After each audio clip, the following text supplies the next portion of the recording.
Welcome back to the ticket setup series. In today's session, we're going to focus in on part two of setting up Tikit Group Chat by showing how end users and agents can interact with our group chat feature inside of Teams. In the previous session, we enabled group chat in ticket configuration. We consented it in consent management. And to highlight how to use group chat, what we'll do here is we'll bring up two personas. So on the left-hand side here, I have Adele. She's my end user, and she's going to be asking for stuff from the business. And the right-hand side here is Diego. He's my agent, and he's going to be receiving those requests from the business. Now, we'll use these two personas to work through a couple of day-in-the-life scenarios and see how Tikit Group Chat works inside of the Teams experience, but also works inside of our web experiences.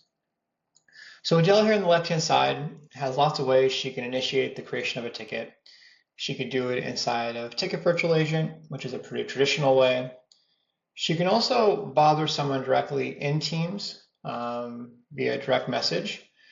No matter how she creates a ticket, once Diego receives and creates that ticket, he can choose to push that ticket into a group chat. Now, to highlight the functionality in Teams, we're actually going to start from Adele's side by having her ping Diego directly via direct message in Teams. So what we'll do here is we'll go over to the chat area, find Diego, and just send him just a direct message. Morning, printer down the hall is not working again. Now, when Diego receives that message, he'll go find Adele, and he can right-click that message. Now, this is pretty traditional for Tikit up to this point. So you'll see here there's three options: add that message to the knowledge base, add that message to an existing ticket, create a ticket in Tikit. We'll create a ticket in Tikit here. And when we do, we'll be brought up the ticket creation experience. Again, typical up to this point. So Adele's made the requester. The message is brought over as the title, and I can change some of the properties of the ticket here: the status, the type, the category, the priority.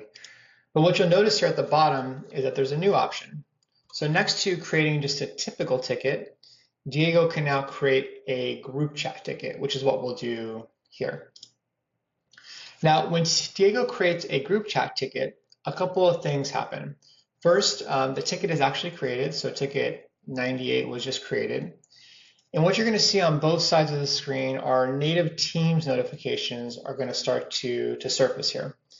And what we're going to focus in on is how Diego and Adele were pushed into a Teams group chat and how that works against the actual ticket.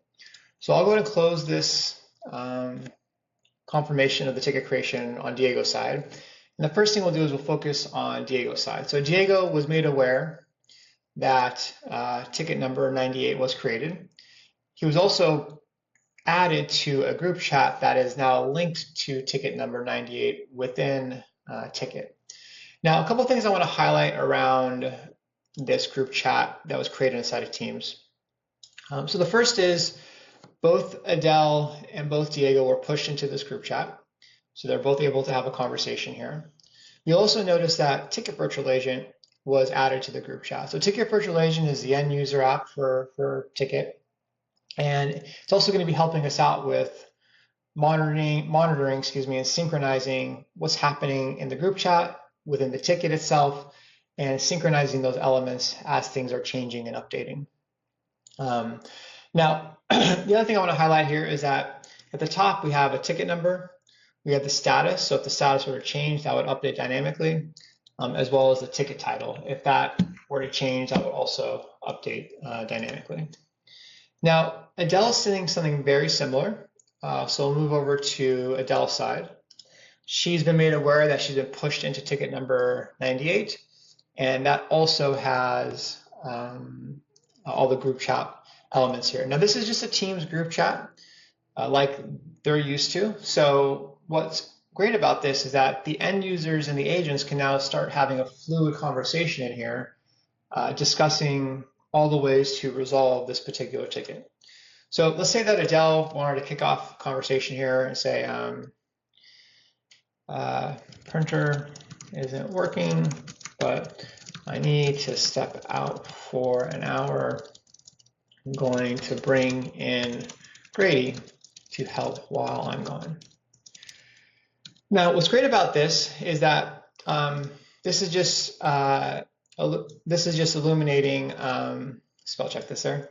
How people would naturally talk in group chat. So Adele needs to bring someone in. She's going to go ahead and do that. So we'll go ahead and add Grady here, and we'll add him to this group chat. Now, this is what Adele would normally do in a group chat. What's interesting about what's happening here, though, is that we are listening for these changes. So Grady was just added to the group chat, and because Grady was just added to the group chat, we actually added him as an affected user to the actual ticket. So he's actually now part of the ticket inside of the service desk. Just to highlight that real quickly, I'll go over to the ticket app, and what you'll see here is Diego, because he's an assignee of the ticket, was made aware that Grady was added as an affected user. We'll see that here as well in terms of just like the general updates from the group chat, but I wanted to just highlight the linking there. Now, let's say conversationally that Diego, for some reason, also needed to step away and needed to bring someone else in as well. So not a problem.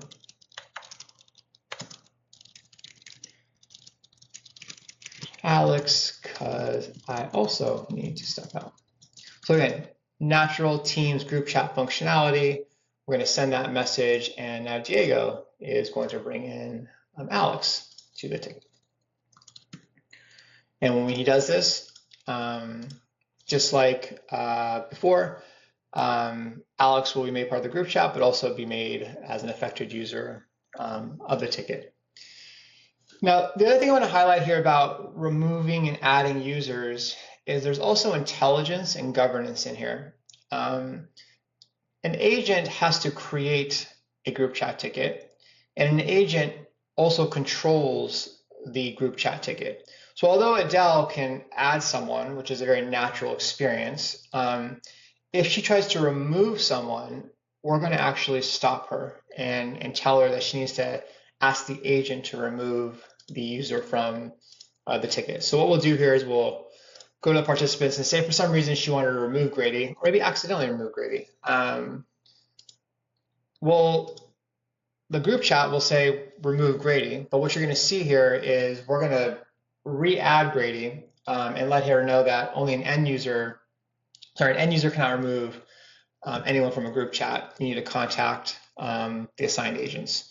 So a little bit of governance there to ensure that the integrity of the ticket from an agent perspective has control from the agent side here. Now, they can continue to have a conversation here. This is all linked to the actual ticket. I want to bring up the ticket inside of the web portal now to highlight a few things. So what we'll do here is we'll go over to web.ticket.ai. Let's make sure I'm logged in here. And we'll see ticket number 98 here. Now, a couple of things I want to highlight that are new once you enable group chat. So there's a group chat column. You'll see here that there's some users inside of that group chat. So this is actually a link directly to Teams. So I can click on this and it'll take me to Teams into that group chat. I can also see those requesters here. Grady and Alex are inside of this ticket as well. If I were to click on that ticket and open it up, a couple of things I want to highlight here. So you'll see here I have an open group chat option. I can also open it here and I get a listing of some of the users. The audit trail that's affected this ticket is also here. So Diego created the group chat, Adele added Grady, Diego added Alex.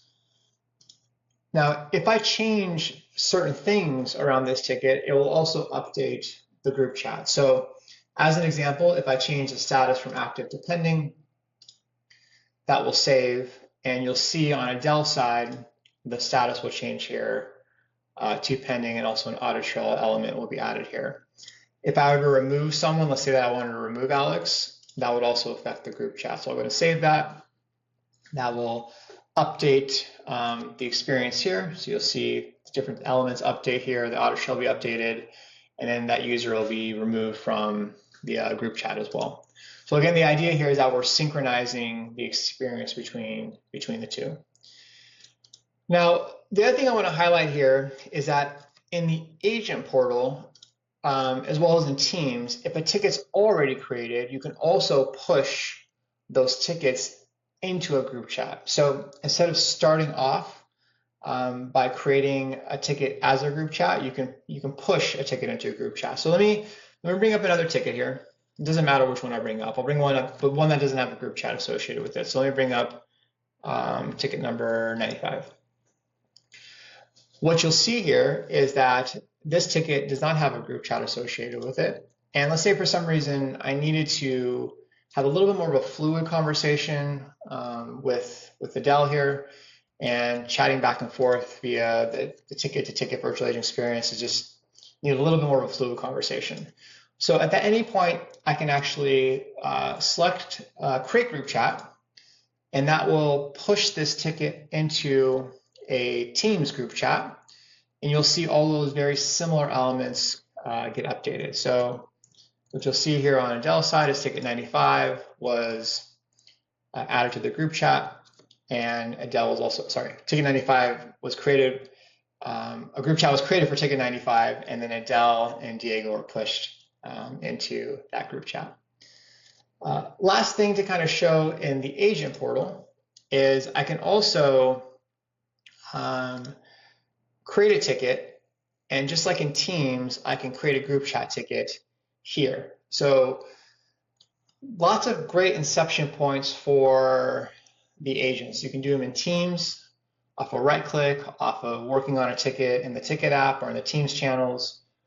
You can review those things in the web portal, as well as create new tickets from the group chat. Create new tickets and push them into a group chat here. And the idea again is that everything's synchronized between, certain things are synchronized between the ticket and the group chat. This is where we'll end today's session. Really hope you enjoyed it. And if you do have any questions, please email team@cyreston.com.